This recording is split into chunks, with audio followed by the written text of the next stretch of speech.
Hey, and we are the Coalition Loud and Proud, Outrage porn-free, civilly disobedient media. Why don't you give us your name, your title, and the organization you're with, representing today? Right. So my name is Dennis Bailer. I'm the Overdose Prevention Program Director at Project Weber Renew. I've been doing this work now for almost 8 years. And, Weber Renew is the state's largest, and I would say potentially most effective outreach organization in our state. Since I've been doing this work, I've done years and years of street outreach.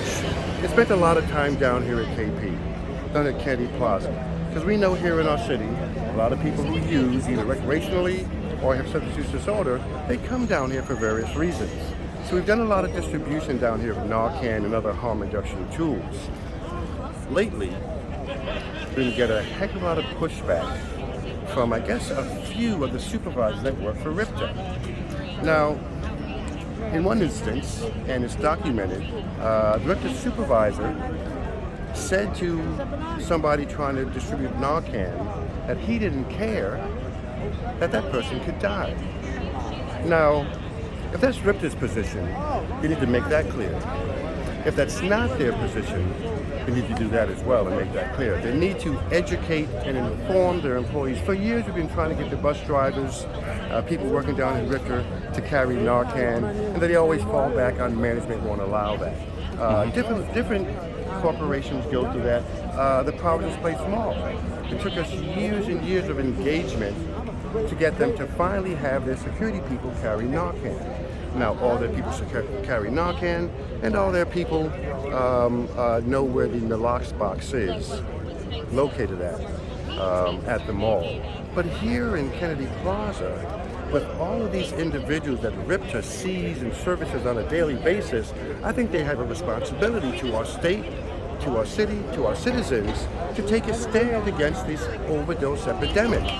It's just not, in my opinion, good business practice for an organization like RIPTA to not show, train, and inform their people in regards to how lives can be saved. Each year in our country and in our state, the deaths are increasing. The question is, who's going to stand up and take a position to try to help our citizens, try to save lives? The country, the state, the city have all taken steps to show that they care. They've all taken steps to implement practices and use informed data to try to reverse this overdose epidemic. Why can't RIPTA take a similar position? Why do they have to provide so much pushback when they should be trying to save lives of their citizens in any way possible, so they're not overdosing in the bathrooms, not overdosing in the here at these stations over here.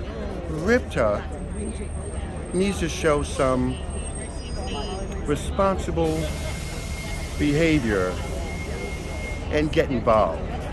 You can't just stand back, sign contracts, and not get involved. When there were incidents where they saw that certain aspects of the bus routes were unsafe, RIPTA took a position and they made some changes and some adjustments. They're still in the process of adjustment. Why can't they take a similar position? Because more people are dying here on their property than they are on the buses from overdose. Why can't they take a similar position? Why can't they educate and inform their employees to get on board? If there was any other life-saving technique which required really just a very basic knowledge of its administration, right, at literally zero cost to RIPTA, both in terms of its support, its administration, its distribution, if it was for any other medical reason, because the fundamental issue here is that addiction is a disease. Yes. All right? Do you think they would turn it down? I don't think so. Narcan and its use is a public health issue. Mm-hmm. It's not about the person, it's not about stigmatizing and judging. It's a public health issue, and I would think that Narcan want to be involved in it. They'd want to show their good side to get involved in that and take some steps, appropriate steps, looking at the data, looking at what other parts of the state and city are doing, take a position. Don't turn away such a simple tool Right. that any Samaritan can utilize. Their bus drivers are obviously intelligent people. Their supervisors are intelligent people. They're down here in the location where they can get EMS response pretty quickly. Don't push back.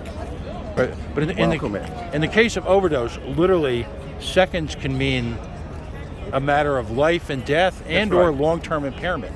So absolutely. the notion that this miracle drug exists that is injectable in a technique that's not really any different from insulin, which we, and that just, I guess that's the question. If someone was going into insulin shock, if someone needed that, or if someone needed any one of a number of quick jumpstart techniques, the government, who ironically helps fund the distribution of Narcan to organizations like Project Weber, who at little or no cost to the community sit down here day after day after day and administer it, we would be embracing. Shouldn't we be embracing this? There's no doubt about it. I mean, the state of Rhode Island, through various funding, like the opioid settlement funding, has been able to put aside, I think it's $50,000, 50,000 kits per year. So it wouldn't cost RIPTA a dime to get possession of this simple tool. This is the nasal Narcan, administered through the nasal cavity, just like any other nasal medication. Not much training is required. Wouldn't cost them anything. But I think what we're dealing with is stigma. Right. Is judgment. Is just a disregard for individuals who they probably feel are not worth the effort. Every life is worth the effort, and RIPTA should realize that, make that public, and take steps to implement ensuring that their supervisors giving the most pushback, the supervisors are on board to want to save their riders' lives. On a very basic level, how many times have you run into situations where you've repeatedly, you or a member of your group or other members of the community have administered Narcan, then suddenly, for reasons sometimes thoroughly unknown, unanticipated, that individual, because their life has been saved so many times, decides at a moment to seek recovery assistance? Well, I'm a person in long-term recovery. If I would have put in a situation years ago when I was actively using where someone would have decided not to save my life, I wouldn't be here doing this work. Right.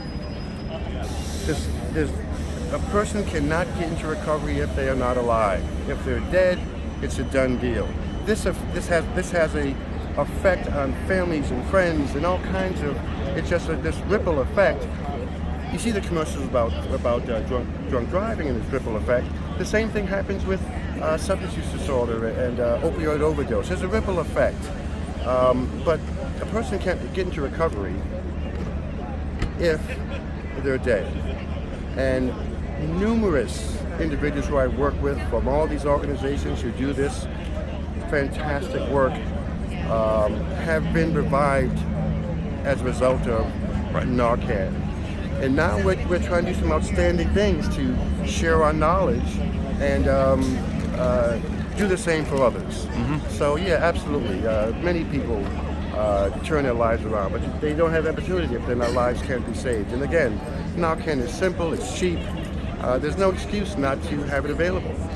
My last question, we're sitting here on this weirdly, oddly sunny, beautiful day here in Kennedy Plaza. That's right.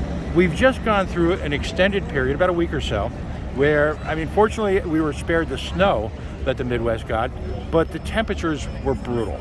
Yes. And different cities like Providence provided warming centers, fundamental places where people could just sit and get warm.